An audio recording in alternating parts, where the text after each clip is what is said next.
on va créer le partsouf de la Malchout. Il est en train de se créer. Le partsouf de la Malchout, ça veut dire quoi? Ça veut dire que c'est une entité nouvelle qui va avoir la capacité de s'investir dans les mondes séparés, et en particulier dans notre monde matériel, comme on l'a dit tout à l'heure. C'est-à-dire que, en fait, à cause de la situation où, finalement, Akadosh Baruch Hu s'élève dans les mondes, au moment de Erev Rosh Hashanah, et même au début de Rosh Hashanah, avant la Tkiyat Shofar, comme le Rabbi va le rappeler tout à l'heure, d'accord? Eh bien, en vérité, il n'y a pas d'investissement dans le monde en bas.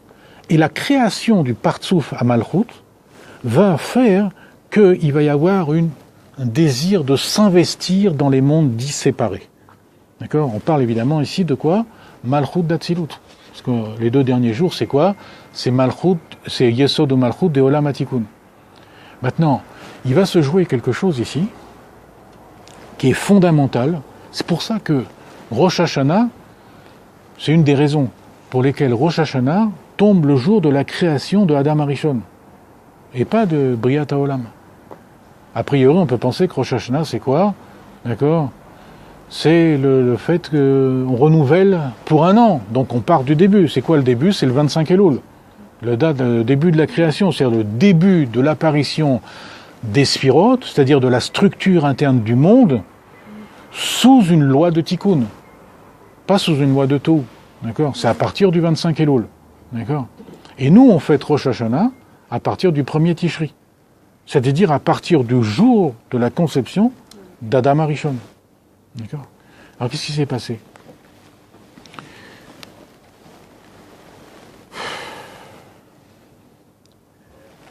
Ce qui se passe, c'est que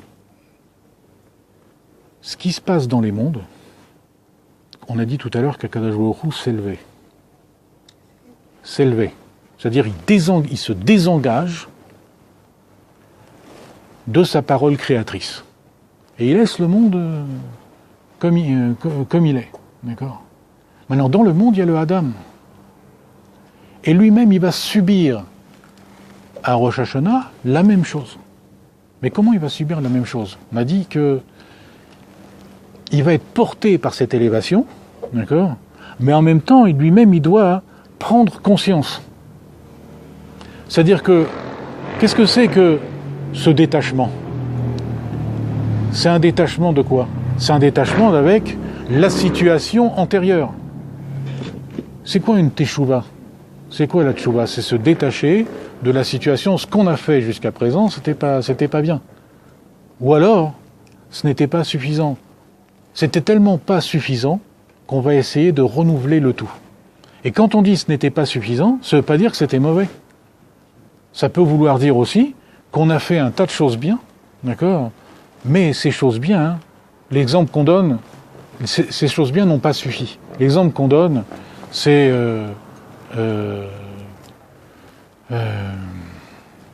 une fois Rabbi Avraham Aboulafia, qui était un grand Mekoubal, dont on a encore les écrits nous sont parvenus, beaucoup commentés le Sefer Yetzira, etc. Une fois, il raconte lui-même qu'il avait été invité, enfin il est arrivé dans une auberge, mais incognito. Et l'aubergiste l'avait très bien reçu, et il avait fait tout ce qu'il fallait pour le mettre à l'aise, pour bien le recevoir, etc. Et puis au moment où il va partir, il y a eu un événement qui fait que l'aubergiste a pris conscience de qui il avait chez lui pendant tout ce temps-là. C'était un Shabbat, ça. Qu'il a eu tout ce temps-là. Et là, il est tombé sur sa face, comme on dit, et il a dit, mais si j'avais su, j'aurais fait beaucoup plus que ça. C'est-à-dire que le bien qu'il avait fait, c'était du bien, mais ça ne correspondait plus à la situation présente. D'accord? Et là, c'est pareil. Au moment de Rosh Hashanah, d'accord, il y a du bien qui a été fait dans l'année précédente, d'accord, c'est pas seulement des mauvaises choses, mais elles sont loin de suffire donc à la situation présente, à la nouvelle situation. Et faire tchouva, ça veut dire même le bien, considérer que ce bien finalement il est nul, quasiment nul et non avenu par rapport à ce qu'il faudrait réellement faire. C'est ce qu'on appelle une hitrachut en même temps qu'une amélioration. D'accord ? Et au moment de Rosh Hashanah, c'est ce qui se passe. Ça veut dire que quoi ? On construit le partsouf à Malchut, on construit donc, en même temps qu'on s'élève, le Adam s'élève dans sa conscience, d'accord ? Et il reçoit donc, en s'élevant de sa conscience, il reçoit donc une force extraordinaire qui lui fait prendre conscience que finalement tout ce qui a été accompli est totalement insuffisant. Et qu'il faut repartir sur des bases entièrement nouvelles, même si ce qui s'était passé précédemment était bon. D'accord ?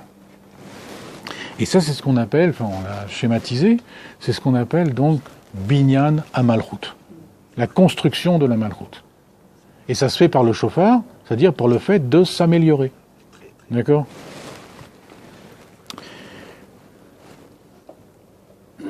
Alors, Ve'ashaychut de Rosh Hashanah les Binyan à Malchut, et le rapport entre Rosh Hashanah et la construction de la Malchut. Donc ce qui se passe, c'est que, bon, on verra tout à l'heure. Bon, le Vashaychut de Rosh Hashanah le Binyan HaMalchut bepashtut i, c'est quoi ? Le fi chez Rosh Hashanah ou chidush maaseh bereshit. Au moment de Rosh Hashanah, il y a un renouvellement du maaseh bereshit. Comme sheomrim, comme nos sages le disent, ze'ayom trilat maasecha. Ceci est le jour du début de tes actes. Parle d'Akadosh Baruch Hu, d'accord ? Chez Bechol Rosh Hashanah. Mitavim kol olamot michadash kemo she'aya bepa'am harishona. Au jour de Rosh Hashanah, les mondes sont renouvelés comme c'était la première fois. Alors, qu'est-ce que ça veut dire ? On a dit que Rosh Hashanah, c'était le jour de la création du Adam, d'accord ? Et que le jour de la création du monde, c'était le 25 Elul, donc quelques jours auparavant. Alors, qu'est-ce qu'il est en train de nous dire ici ? Que au moment de Rosh Hashanah, il y a un renouvellement de toute la création. Alors l'explication, en fait, elle est d'après ce qu'on vient de dire. C'est-à-dire que le fait que on sonne du shofar, ça veut dire quoi ? Traduit en termes plimi. On améliore notre conscience à un point qui n'a plus aucune commune mesure avec la conscience précédente, fait que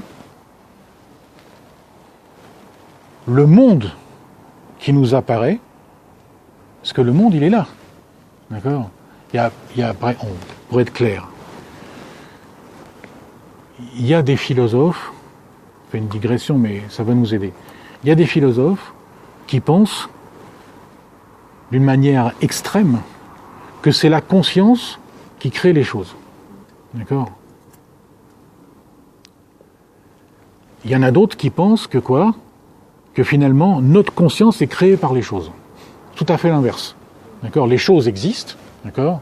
Et toutes les influences que je reçois, d'accord, modèlent ma conscience. On reprend, d'autres disent, pas du tout, il n'y a rien, d'accord ? Et tout ce qui existe est en fin de compte modelé par ma conscience. D'accord ? On ne va pas rentrer dans les problèmes que pose tout ça, mais la position du judaïsme est intermédiaire. On ne dit pas qu'il n'y a rien. Il y a une vraie création du monde. Il y a une vraie création. Il y a quelque chose. À tel point que, c'est très surprenant, vous savez que pour Aristote, pour surtout une raison fondamentale, pour Aristote, hein, il dit... dire aujourd'hui qu'il y a quelque chose par rapport à Dieu, un non milvado. Alors justement, on va voir, juste citer ça, c'est pas connu, mais c'est quand on le lit, ça surprend. Pourquoi ? Parce que ça a l'air d'aller dans le sens d'Aristote. Et qu'est-ce qu'il dit Aristote ? C'est rappelé par le Rambam d'ailleurs, dans le Moreh Nevuchim, au début de la deuxième partie, où il récapitule en fin de compte toute la théorie aristotélicienne, et il dit que tout ça repose sur quoi ? Sur ce qu'il appelle Kadmut HaOlam, la primordialité du monde. Le monde a toujours déjà été là. D'accord ? Et Admour HaZaken, dans une de ses explications, on trouve ça sur un CPA qui s'appelle, si tu veux regarder, sur Inyanim, je crois que c'est sur les Otiotes, je ne me rappelle plus le thème, mais je peux le retrouver, mais en tout cas c'est dans Inyanim. Il dit la même chose. Il dit la création, c'est quand on dit Yesh Me'ayin, c'est pas qu'il n'y avait rien et que d'un seul coup il s'est produit quelque chose. Pas du tout. à Kadosh Baruch Hu, il n'y a pas de variation entre ce qu'il était avant et ce qu'il était après la création. Donc les choses sont déjà là. Le problème, c'est quoi? C'est comment la conscience de l'individu va regarder ces choses. Et c'est ça qui nous fait apparaître le monde tel que l'on croit qu'il est. D'accord? Tel qu'on le voit. D'accord? C'est pas qu'il n'y a rien. Il y a véritablement l'essence même d'Akadosh Baruch Hu, on va dire. D'accord? Mais ce qui modifie cette chose-là, c'est l'état de conscience. D'accord? Alors, c'est pour ça qu'il dit ici, quand l'état de conscience est modifié par la tchouva là, du coup, il y a une itrachut, un renouvellement du monde. C'est-à-dire, quand l'homme il regarde le monde, il le voit quelque chose de différent. C'est le même monde. C'est exactement le même monde. C'est toujours Akadosh Baruch Hu et non Milvado. Mais lui, comme il a changé radicalement, donc, on va dire l'énergie de sa conscience, à ce moment-là, il va voir autre chose. D'accord? Il va voir un autre monde, qui est le même monde. D'accord? Et c'est ça qu'il dit ici. Et il dit que Ve'inyan, alors il dit que donc à Rosh Hashanah, il y a donc, comme il dit, Mitavim kol haolamot mechadash. Tous les mondes sont portés à l'existence à nouveau. Comment? Par le fait que l'homme en question, d'accord, il va être créé ce jour-là. Il va donc, en étant créé ce jour-là, qu'est-ce qui va se passer? Il va donc lui-même avoir un travail à faire, d'accord, comme c'est relaté dans le deuxième récit de la création, juste après Shabbat. Donc, il va avoir un travail à faire. Et ce travail à faire, c'est une amélioration de sa conscience. Et donc, il va donc... Alors maintenant, vous me direz, entre parenthèses, le Adam, il a l'air d'avoir fait tout le contraire de ce qu'on vient de dire. Parce que quand il y a une itrachut à Olamot, on s'attend à ce que les Olamot, ils atteignent un niveau plus élevé. Or, le Adam, qu'est-ce qu'il a fait? Il a fait descendre complètement le système. D'accord? C'est juste pour remarquer, on ne va pas développer ça maintenant. D'accord? Mais c'est en fait, il a fait la chose. Il y a une itrachut à Olamot, d'accord? Une itrachut dans la itavut à Olamot. Il y a un renouvellement dans la mise à l'existence des mondes, mais d'une manière a priori extrêmement négative. D'accord? Une chute vertigineuse du même monde. D'accord? Au lieu d'une amélioration, d'accord? C'est une espèce de catastrophe. D'accord? Quoi? Oui. Venez, la brillade, oui. se prosterner devant l'Éternel. Oui, mais ça c'est Ça c'est ce qu'on vient d'évoquer là, la chute, c'est lié avec la faute de Etz Hadaat. Oui, d'accord? Et Mishtachava? Là, ça c'est autre chose, c'est avant. D'accord? C'est avant, une conscience d'avant. D'accord? Mais cette conscience-là, elle a été modifiée complètement par la faute de Etz Hadaat. D'accord? C'est-à-dire, après. Donc, c'est-à-dire, le Etz Hadaat, c'est quoi? C'est une modification drastique de sa conscience. Etz Hadaat Tov, Vera. Et on sait que dans la Chassidoute, c'est quoi? Le mot Ra, c'est pas quelque chose de négatif, ça indique ce qui est bas, ce qui est en bas. D'accord? Donc, en touchant à la conscience du Tov et de ce qui est en bas, il a porté, donc, sa conscience étant modifiée, en étant sensible de ce qui peut révéler le bas, eh bien, sa conscience, finalement, elle a fait une itrachut. Elle a produit une itrachut de la Yetavut à Olamot, un renouvellement de la mise à l'existence des mondes, mais des mondes qui tendent vers le bas. D'accord? Et c'est une chute dramatique, dont on subit encore les conséquences. D'accord? Alors, Vaïnianou, de Yetavut kol Olamot ou midat malchuto itbaré. Maintenant, la mise à l'existence des mondes, elle vient de la malchut d'Akadosh Baruch Hu. C'est la malchut qui porte les mondes à l'existence. Ça veut dire quoi? Ça veut dire que, normalement, quand on a une conscience divine, c'est toujours cet état de conscience. La conscience divine fait que les mondes inférieurs ne nous apparaissent pas. D'accord? Quand Adam Arishon a été créé, il avait un niveau très élevé. Les mondes inférieurs ne lui apparaissaient pas. Il a simplement, par sa grande chorma, on le dit Bekitsour, il a simplement par sa grande chorma, avec le fameux Nachash, le serpent, mais le Nachash c'est quoi? C'est l'Enachesh, deviner. Par sa grande chorma, il a deviné qu'il y avait autre chose que ce qu'il voyait. Nous, qu'est-ce qu'on doit faire? C'est par-delà l'état de descente, l'état extrêmement bas du monde, nous devons voir la pnimiout. Adam Arishon a fait le contraire. Il a vu à travers la pnimiout une indication qu'il existait aussi une chitzoniout. D'accord? Et c'est le fait d'avoir deviné. En devinant, il modifie sa conscience. En modifiant sa conscience, il modifie son rapport au monde. Et il se retrouve, en fin de compte, prisonnier de sa... Et c'est ça sa faute. D'accord?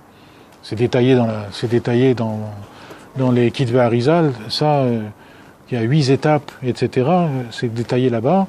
Mais on va pas le faire ici maintenant. Mais c'est juste pour vous donner l'idée. D'accord? Donc, le Adam, il n'a pas conscience a priori des mondes.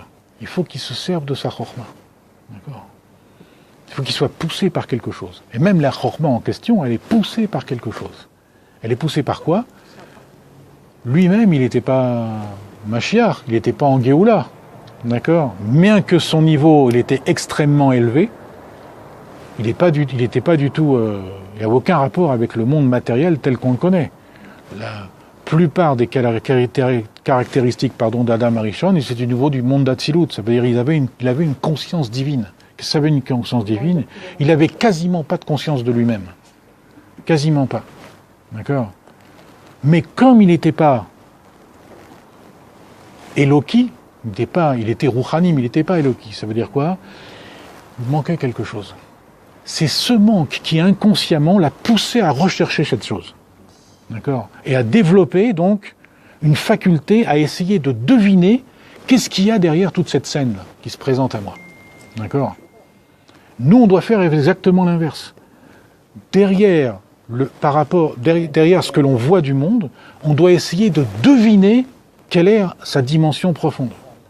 Adam Arishon a fait le contraire. Il a deviné la dimension superficielle à partir de la profondeur qui se révélait à lui. D'accord?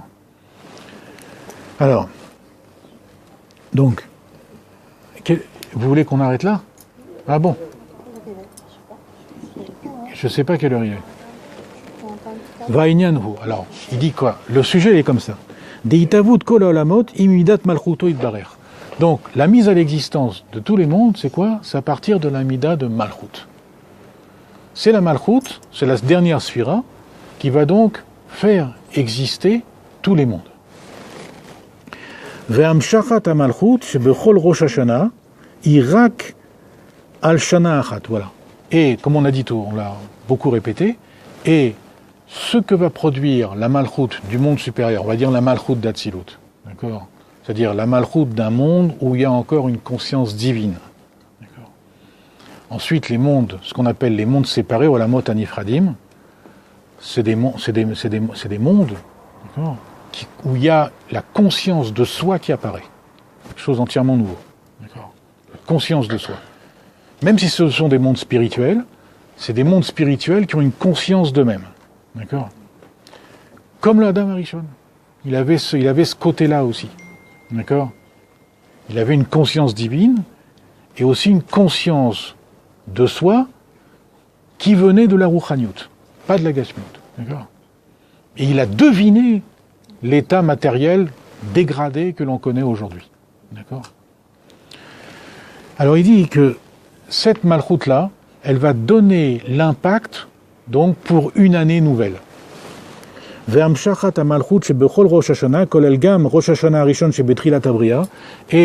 l'impact de la Malchut à chaque Rosh Hashanah, et ça commence par le premier Rosh Hashanah, c'est-à-dire au début de la création, d'accord? C'est juste pour une année. L'influence, comme on a dit, c'est juste pour une année. C'est juste une pensée. Par exemple, quand on dit, pour se rendre compte, quand on dit, par exemple, dans la Chassidut, on explique qu'avant le Tzimtzum Arishon, Tzimtzum qui est par lequel commence le Etzraïm, d'accord, le livre principal de la Kabbalah, il nous parle du Tzimtzum Arishon. Maintenant, ce Tzimtzum Arishon, d'accord, il se situe après un épisode où il y a le Or Ein Sof, d'accord, qui est évoqué dans un autre livre de Kabbalah, toujours par des élèves du Hari Akadosh. Et ce Or Ein Sof, comme son nom l'indique, il est Ein Sof. Il a de ce qu'on appelle des Sphirot Adenketz, des Sphirot sans fin. Ça veut dire quoi? Des pensées sans fin. Chaque pensée est sans fin, et il y a sans fin de pensée. D'accord? Donc c'est quelque chose de fantastique.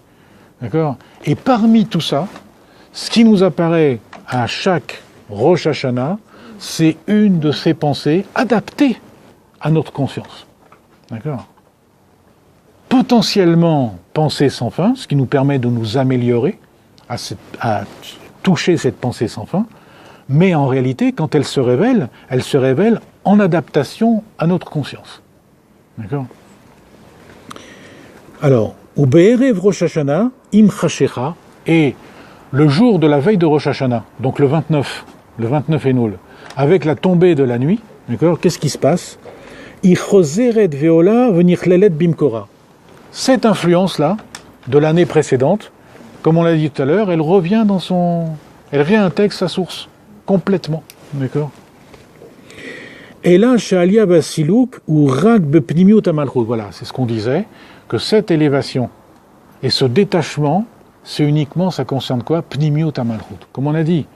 C'est-à-dire que dans chaque chose, il y a Pnimiut et il y a Chitzoniut. C'est-à-dire que dans le monde matériel, il y a aussi ces deux dimensions, Pnimiut et Chitzoniut. Qu'est-ce que c'est Chitzoniut? Chitzoniut, c'est la matérialité, d'accord? Qui est vitalisée normalement par la parole d'Akadosh Baruch Hu. Et il y a la Pnimiut du monde matériel qui est vitalisée par la pensée d'Akadosh Baruch Hu. D'accord? Et à Rosh Hashanah, qu'est-ce qui se passe? C'est la Pnimiut de la Chitzoniut qui s'en va. D'accord? On ne parle pas de la pensée ici. Non, c'est une bonne question. C'est a priori l'inverse de Shabbat. Hein? Mais je ne vais pas développer ici, ça va être trop compliqué, mais à Shabbat, c'est le contraire. C'est la Chitzoniut de la Pnimiut. D'accord? On peut faire une 5 minutes pour se remettre en 5 minutes. On peut, c'est comme tout le monde veut, moi je sais pas. On peut faire une petite afsaka de 5 minutes pour se remettre en... D'après vous. Ou c'est trop long? Après, Ça va être trop long. Ouais, Ça va être long après, oui. Dans 10 minutes maximum, c'est bon? Oui, je pense. Hein? Parce qu'après, c'est trop long pour C'est peut-être on termine parce que ça va être trop long peut-être. Hein, puis ça va perdre la. Bon, ok. Hein? De toute façon, comme il y a le. Voilà. Il y a le live. Voilà. Ok. 5 D'accord. minutes, c'est bon? Ouais, d'accord, ok. Alors, On vient juste de commencer le moment. ah oui, le Mahamar, on n'a pas beaucoup avancé en quantité. Mais on a bien préparé le terrain. Non, par contre. On a bien préparé le terrain. Alors, donc il dit que à Rosh Hashanah, à Erev Rosh Hashanah, donc la Pnimiut de la Chitzoniut s'élève. Ça veut dire quoi, comme on l'a dit tout à l'heure? Ça veut dire que la Pnimiut du Koach Hadibour, qui normalement met à l'existence les mondes, s'élève. Et là, Shalia Basilou Kourak Bepnimiut Amalchut, voilà. Donc ça concerne que la Pnimiut de la Malchut. Shehu at-Tahanouk ve'aretson shebemalchut. C'est quoi la Pnimiut de la Malchut? Il structure, il appelle ça le Tahanouk et le Ratson de la Malchut. C'est quoi le Tahanouk et le Ratson de la Malchut? C'est-à-dire le plaisir et la volonté qu'a Akadosh Baruch Hu de parler pour créer. D'accord? C'est ça qui part. Le plaisir et la volonté. Erev Rosh Hashanah. Ça veut dire, en d'autres termes, pour ceux qui connaissent, le Keter de la Malchut part à Rosh Hashanah. Le Keter du Dibour, d'accord, part à Rosh Hashanah. D'accord? À Erev Rosh Hashanah, pardon. Mais dans Erev Rosh Hashanah. Le Keter du Dibour part à Rosh Hashanah. C'est ce qu'on disait tout à l'heure, il y a un épuisement, donc c'est comme quelqu'un qui a envie de faire quelque chose. Le Rabbi va donner l'exemple, je crois, après. Voilà, il le donne. Va'achayut de'aolam berosh Hashanah, et la vitalité du monde berosh Hashanah, gam lifnei inyan de tamlichuni alechem, même avant le fait qu'on puisse le faire régner à nouveau sur nous au moment de Rosh Hashanah, c'est au moment de Tkiat Shofar, ou Michitzoniut Amalchut. Ça vient de la Chitzoniut. C'est-à-dire que on voit pas que le monde il disparaît. On ne disparaît pas, le monde ne disparaît pas, et nous on reste là bien conscient de notre ego, bien alimenté par notre ego. Mais on se rend pas compte que en réalité, la pnimiout du dibour, de la motivation du dibour, c'est-à-dire le ta'anoug, le plaisir qu'on peut avoir de parler, la volonté qu'on peut avoir de parler pour créer, d'accord, ce Keter-là, d'accord, pas les autres sphirotes. La chorma et tout ça reste, d'accord. C'est pour ça que il y a toujours une création qui est alimentée à partir des autres sphirotes, les sphirotes pnimites, à partir de la chorma, jusqu'à la malchut de malchut, d'accord. Tout ça, ça subsiste. Mais c'est comme si Akadosh Baruch Hu créait le monde sans plaisir et sans volonté, de manière presque automatique. D'accord? Ce qui est en vérité quelque chose de profond, mais bon. Oui. Bon.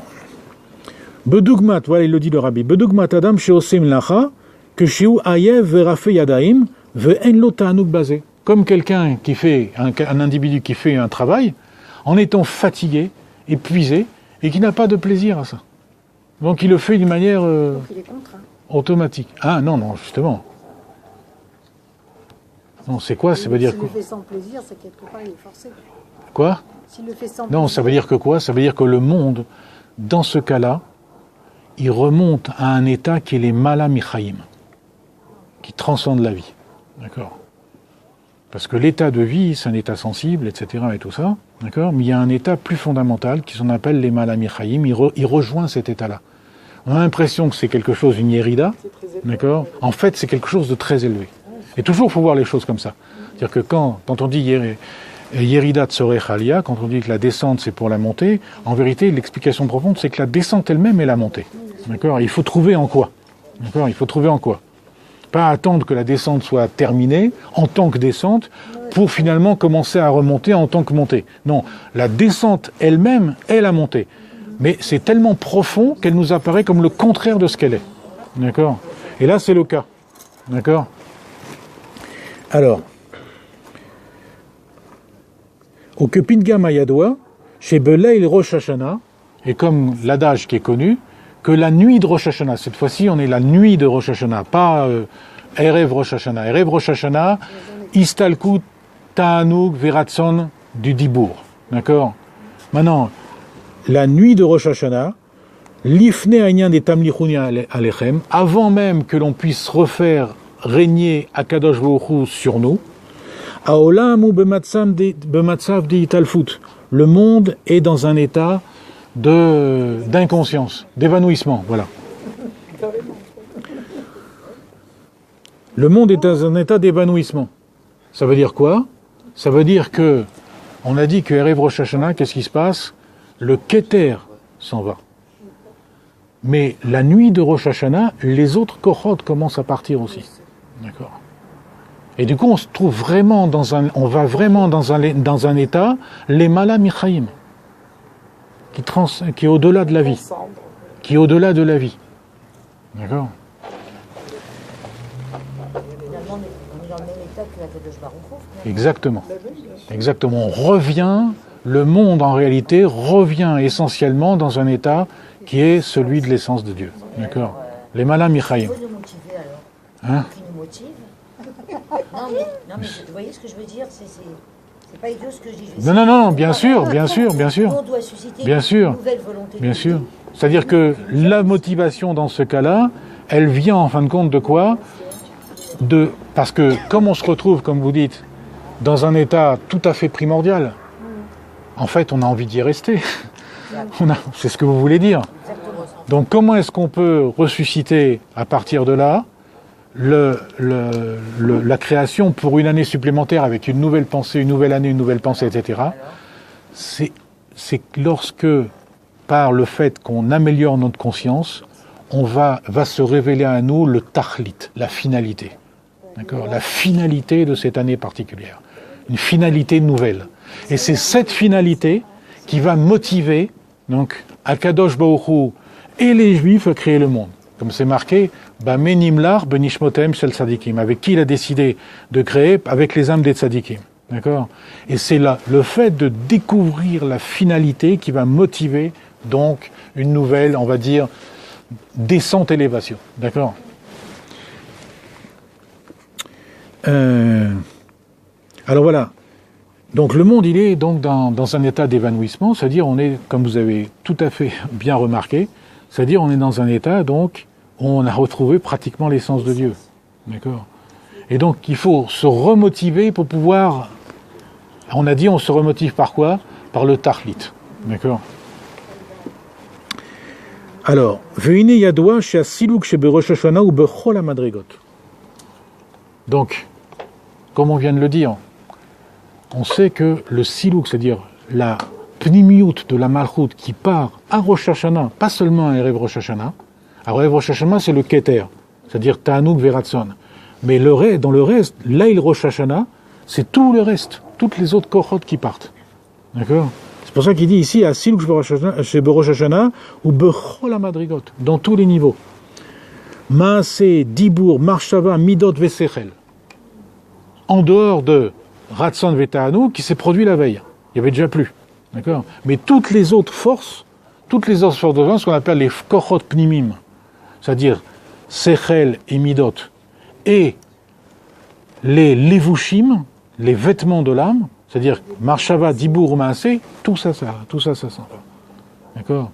Donc c'est-à-dire, les Kochot Pnimim partent, d'accord? Les vêtements, donc on se retrouve complètement à nu. Les vêtements partent, les forces Pnimin partent, donc on se retrouve véritablement dans l'essence de Dieu. D'accord? Alors, on a. Voilà. Alors. C'est normal qu'on se retrouve dans l'essence, puisqu'on est une partie de cette essence. Bien sûr.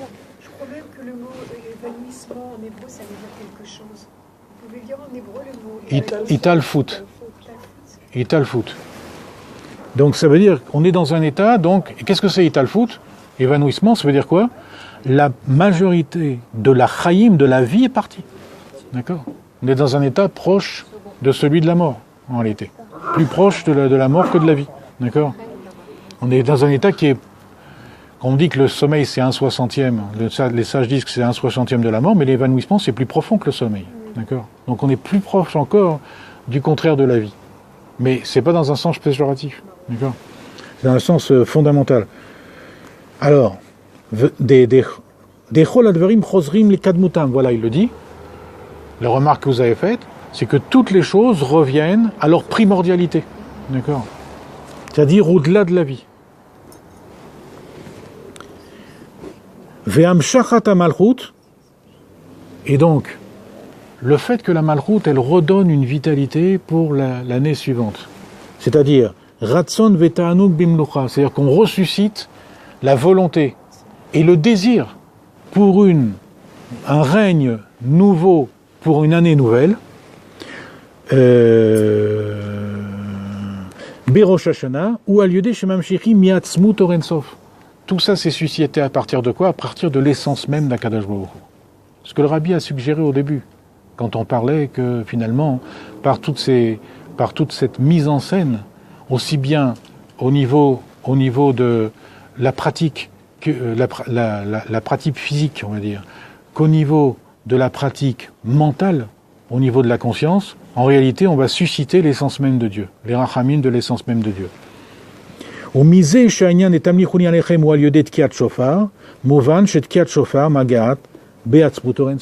Et du fait que tout se fait par la Tkiyat Shofar, eh bien la Tkiyat Shofar, elle touche en réalité, paradoxalement, l'essence même d'Akadosh Baruch Hu. Ça veut dire que dans notre recherche, de la même manière qu'Adam Arishon, il a fait une espèce de saut quantique entre les mondes qui se révélaient à lui, c'est-à-dire qui était un des mondes qui était plongé dans une conscience divine. Et même si ce n'était pas une conscience divine, une conscience spirituelle, rouchanit, pas élokite, rouchanit. Eh bien, il a fait un saut quantique, c'est-à-dire qu'il est arrivé, par sa énorme chorma, il avait une chorma énorme. Et en ce sens, en cela, Chaval l'a bien aidé, parce qu'elle s'y connaissait en chorma. Qu'est-ce qui se passe? Eh bien, par cette chorma, il a deviné quelque chose qui a priori n'apparaissait pas du tout. Un peu comme ça me vient comme ça à l'esprit, je ne sais pas pourquoi, un peu comme on voit maintenant avec la science, le développement de la science moderne, qui en développant un langage nouveau, extrêmement élaboré qu'on appelle les mathématiques, révèle des choses qu'a priori on ne pouvait pas savoir. Impossible de savoir. Comment avoir connaissance du monde atomique, du monde même subatomique, etc. C'est pas possible. Donc c'est en développant, donc avec la chorma, quelque chose de tout à fait spécial qui nous donne. Donc Adam Arishon a fait le même travail. D'accord ? Et nous devons faire, comme on a dit, le travail inverse. D'accord ? C'est-à-dire qu'on doit développer notre conscience au point d'arriver aussi, ici, les Mala Michaim, pratiquement. D'accord ? Et de ne pas en mourir, parce que le but, c'est... Pourquoi ? Parce qu'en même temps, on va comprendre la finalité nouvelle. D'accord ? Comme on l'a dit tout à l'heure. D'accord ? Ce qui va nous ramener, donc, à la vie. Triatametim. Ce qu'on appelle Triatametim. Quand on arrive à ce niveau-là, donc, on est comme Metim, d'accord ? Et c'est ce que Adam Arishon a subi. C'est-à-dire qu'Adam Arishon, pour cette prise de conscience, il a subi donc une Nessira, c'est-à-dire une tardema. D'accord ? C'est-à-dire il a été mis sous anesthésie, on va dire. D'accord ? Pour que Chava, donc, puisse être extraite de lui-même et qu'il arrive, en fin de compte, à accéder à son inconscient. Chava, c'est son inconscient. D'accord ? Il arrive à accéder à son inconscient. Et quand il accède à son... C'est pour ça qu'on a dit qu'il a été beaucoup aidé par Chava, parce que accéder à son inconscient, mais Chava, elle est consciente de ce qu'elle est. Donc elle a une chorma extraordinaire, et lui, à partir de cette chorma extraordinaire, il a deviné donc qu'est-ce qu'il y avait derrière donc la scène qui se présentait à lui, et ce qu'il était lui-même d'ailleurs. Ok ? Et c'est comme ça que les mondes séparés sont apparus, et particulièrement notre monde matériel, dont l'Admour Hazaken dit c'est le dernier de tous les mondes. D'accord ? Alors, maintenant, le Rabbi va poser une question. Il faut comprendre. Arrêt Kiat Shofar et mitzvah. Tout le monde sait ça, c'est que le fait de sonner shofar, c'est une mitzvah. D'ailleurs, on appelle ça mitzvah tayom, on l'a dit tout à l'heure, beshofar.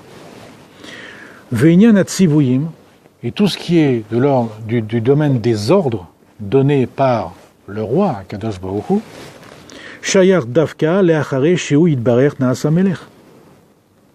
Ça n'est valable, ça n'est pertinent qu'après que lui, il est devenu roi. Il est roi, il ordonne. S'il n'est pas roi, qu'est-ce qu'il peut ordonner ? D'accord ? Il peut conseiller, il peut pas ordonner. D'accord ? Mais la mitzvah de Tkiat Shofar, c'est quoi ? C'est un ordre. C'est une mitzvah. Donc, par définition, c'est un ordre. Kma Amar, Kiblu Malchuti Trila, Vecharkach Exor Alechem Xerot. D'abord, recevez ma royauté, ensuite, je décréterai des décrets. D'accord ?